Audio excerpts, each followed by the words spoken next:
सिद्ध होईल। आणि म्हणून ज्यांनी पोलिसांच्या करवी उद्योजकांच्या घराखाली बॉम्ब ठेवले त्यांनी इंडस्ट्री कशी वाढवावी आणि किती लोकांचं शिष्टमंडळ घेऊन जावं याचं आम्हाला मार्गदर्शन करण्याची आवश्यकता नाही। MIDCचं 14 लोकांचं शिष्टमंडळ आहे, MMRDAचं 5 लोकांचं शिष्टमंडळ आहे आणि बाकी लोक जी गेलेली आहेत। आजही जाहीरपणाने सांगतो की हा कार्यक्रम त्या ठिकाणी चांगला व्हावा यासाठी 3 लोकांचं शिष्टमंडळ हे स्वतःच्या खर्चाने आजही तिथे गेलंय। काय ऑब्जेक्शन असण्याचं कारण आहे? ऑब्जेक्शन हे असू शकतं की ज्यांनी कधीही स्वतःच्या खिशातनं पैसे काढलेले नाही त्यांना कदाचित हे अप्रूप असावं। त्याच्यामुळे मला असं वाटतं की महाराष्ट्राचं नाव हे देशाच्या पातळीवर जगाच्या पातळीवर मोठं करण्यासाठी महाराष्ट्र शासन स्वतःच्या खिशातनं जर काही लोक जर खर्च करत असतील तर त्याच्यावर ऑब्जेक्शन असण्याचं काही कारण नाही। आज खासदारांचं आणि माजी खासदारांचं काहीतरी तिथं गेलेत असं देखील पत्रकार परिषदेतनं मी बघितलं ऐकलं। मला तर काही लोकांना आवाहन करायचं आहे की 21 तारखेपर्यंत त्यांनी थांबलं पाहिजे।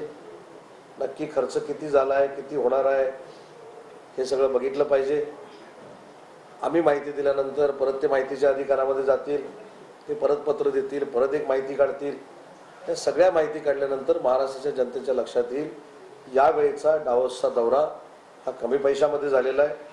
शिष्टमंडळ जरी मोठं असलं तरी देखील MMRDA देखील त्या ठिकाणी MOU करणार आहे, उद्योग विभाग त्या ठिकाणी MOU करणार आहे आणि जे आम्हाला मदत करायला त्या ठिकाणी स्वतःच्या खर्चाने गेलेले आहेत त्याच्यावर कोणाचं ऑब्जेक्शन असण्याचं काही कारण नाही। एकही रुपयाचा अपव्यय होणार नाही याची हमी उद्योग मंत्री म्हणून मी महाराष्ट्राच्या जनतेला देतो आणि येताना डावोसमध्ये ऐतिहासिक MOU करून मुख्यमंत्री परततील हा देखील विश्वास उद्योग मंत्री या नात्याने देतो। कारण शेवटी उद्योजकांना देखील वातावरण चांगलं लागतं। खरं तर 22-23 तारखेपर्यंत वाट बघण्याची आवश्यकता होती।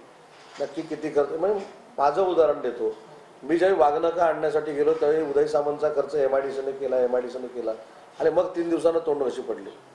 मी जातानाच मुद्दाम माझ्या वडिलांच्या खात्यातनं ते पैसे भरलेले होते पण आल्यानंतर मला सांगता येईल की माझ्या बापाच्या पैशाने गेलो।